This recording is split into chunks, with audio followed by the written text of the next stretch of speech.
I mean, look, you and I have had conversations leading up to this interview. You know that I'm Jewish. I know that you're Muslim. And we talked about how, regardless of what our views are, we still respect each other. And I love Jews. I love everybody. Right.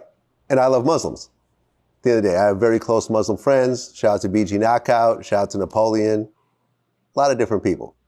And at the end of the day, when the whole conflict, between Hamas and Israel happened, I went on the Breakfast Club very early on and I said, both sides are wrong. There's fault in both sides. Mm.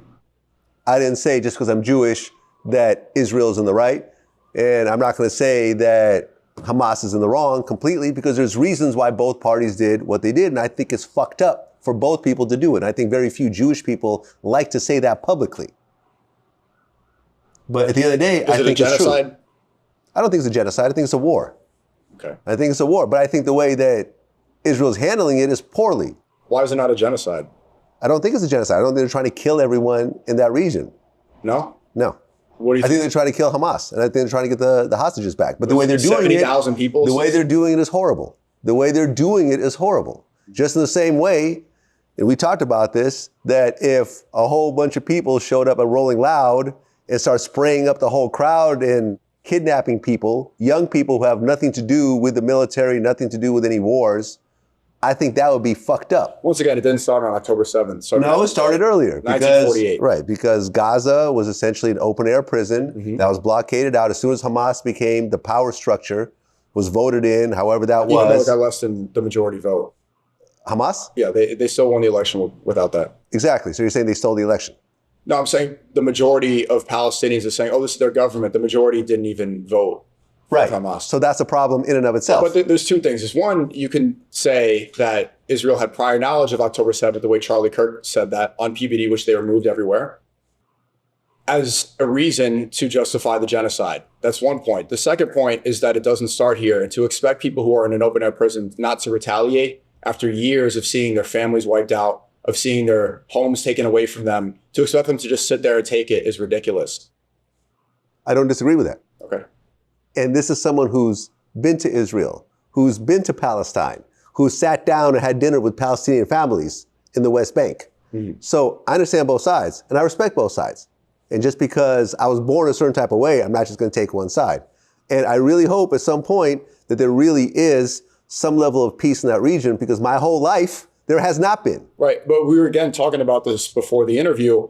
Every time that they have the negotiations, right, there are Hamas negotiators in Doha and Qatar, what happens? Israel bombs the buildings. So they say, okay, they can't negotiate, we want to release the hostages. If you really wanted to release the hostages, then why are you killing the people who are supposed to do the negotiations to release the hostages? From what it seems like, just based off of the military action, doesn't seem like they have any interest to. It seems like they're using the hostages to justify wiping out the region. And we got to a point now, it's 2026. Trump just went to the World Economic Forum with Jared Kushner, and they are bragging about making it the new Dubai. Gaza's great real estate. We're going to bring the Trump casino. They want to bring towers there. That would be horrible. I really hope that doesn't happen. It's disgusting, Vlad. Yeah, I agree. Disgusting. I agree. They wipe it out. They leveled it completely. We're going to say both sides. Tel Aviv's fine. Gaza's wiped out, and now they are going to build towers there. That's horrible. American real estate. That's horrible.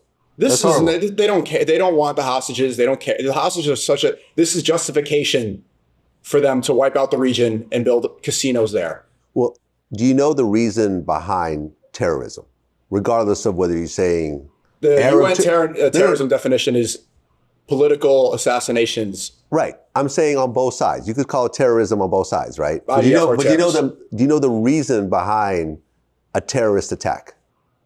Political motives. It's to stop the peace process. Whenever there's a peace process that starts to actually get enacted, there's extremists on one side that says, we got to do something to fuck this up. We're going to blow up a school. We're going to blow up a bus. We're going to spray up a whole bunch of innocent people. And then what happens is when that actually occurs, everyone says, we can't work with these people. They're all animals. And then the process starts. The process stops, I mean. And then that's what actually drags everything out. You have to ignore these extreme actions and actually get towards a peace process if you want to get somewhere. But unfortunately, that's not what happens. You get these extremists on both sides who do crazy shit. Do you think it's comparable? Do you think it's the same level? Well, obviously, the military power of Israel is not even nowhere close. near Thank you. what's happening So that's in why Palestine. people say it's a So war. yes, it's not uneven. It's literally- it's not even. It is uneven. It's I completely slingshots. agree with It's you. slingshots. And this is why I say that versus the Israel most advanced is in the military. wrong. But you also can't blame. The thing about it also is that you're smart enough to know that this is not all Jewish people. This is I've never said that. Netanyahu. This is the government structure of what's happening over there. A lot of Israelis are protesting Netanyahu. I don't like Netanyahu. Okay? I've always said it. Well, he came to Miami and he was celebrated at the synagogue here. They had a standing ovation. Okay. It's funny that the Miami Beach mayor doesn't denounce that, a war criminal who's wanted all over the world. But I play a song, well, I listen to a song in the club that I like, and he says, you're not welcome in Miami Beach anymore. A war criminal is welcomed with open arms, but a song enjoyer is demonized in the media publicly. It just shows the clear double standard. This is why I refuse to apologize. It's like, you're going to go browbeat me and be a moral authority for a silly song, but war criminals are welcome? I don't expect you to apologize. I've never brought that up. No, not you, but yeah. Well, But that is the expectation. You can see, if you've seen the event since Clubtober 7th, you've seen the pressure. Everybody's expecting an apology. Dave Grutman said that you need to kiss the wall in order to go back to the clubs. I'm banned from the clubs in Miami. Okay? I mean, obviously it's a blessing. I shouldn't go there. okay, so the mayor of Miami, he commented on the whole club situation. He said he's deeply disturbed and disgusted. He called the actions unacceptable and offensive, stressing that celebrating a figure who oversaw the Holocaust where millions were murdered is deeply harmful and must be rejected. Miami is a welcoming and diverse city, and there's no place for that in Miami. Mm-hmm. He also questioned how the group of you were allowed in the club and seemingly welcome, knowing that other club owners were actually trying to ban you guys. And from what I understand, For what? I'm not a criminal.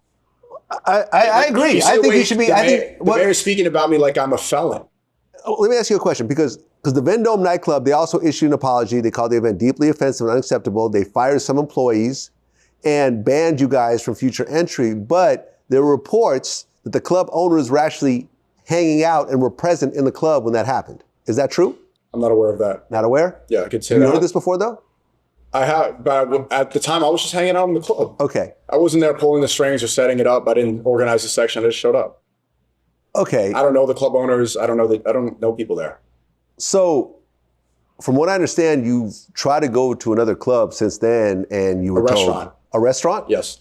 And you were told you're not welcome. Mm-hmm. Okay. Do you agree with this? No, I don't agree with it. I don't think that you should ban people to prove a point. Okay. And honestly, if you look at what we're doing here, I'm not scared to engage people and to talk to people about their beliefs, even if the beliefs are different. I respect you for that, because so many people aren't. Right. Piers Morgan ran like a little pussy. He's just afraid. He's saying that this is worse than the Holocaust. And it's like, bro, you met with Ghislaine Maxwell. So he's going to go on and say, like, this is disgusting, and you're Hitler worshipping, and holy, me mommy, and the holy. It's like, bro, you met with Epstein's top woman, top trafficker. The bottom bitch.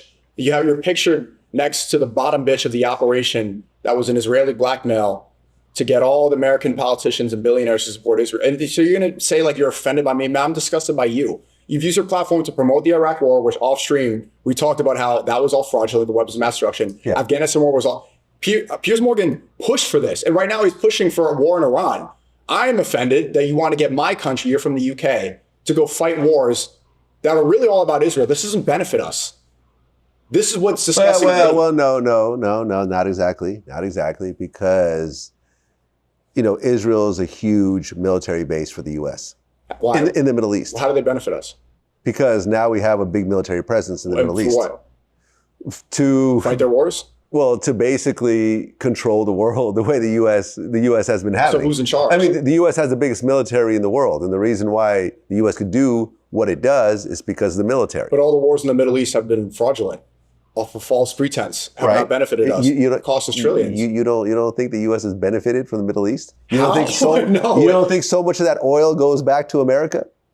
Well, do you know why? Do you know why? So I don't want to interrupt you, but the whole thing about Iraq and the invasion of Iraq was that when they started to invade Kuwait, had they taken over Kuwait, they would have controlled about 30% of the world's oil. Okay, so and that would have and this was before electric cars and everything else like that, that would have thrown America into chaos. Because have you ever been to the UK? Gas prices are like $20 a gallon.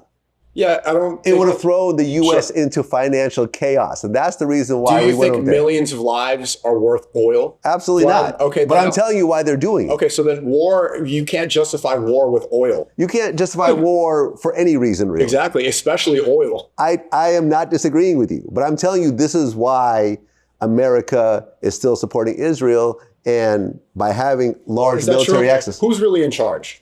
Israel or the United States? Trump right now, is he the leader of America, leader of the free world? United States. Okay, so Mark Levin, a couple of weeks ago, he puts his arm around Trump and says, Trump, you're the first Jewish president. And he's like, yeah, yes, I am. I'm the first Jewish president. He's putting his arm around him. Trump, first president, when he swears in his second term, do you see where he put his hand?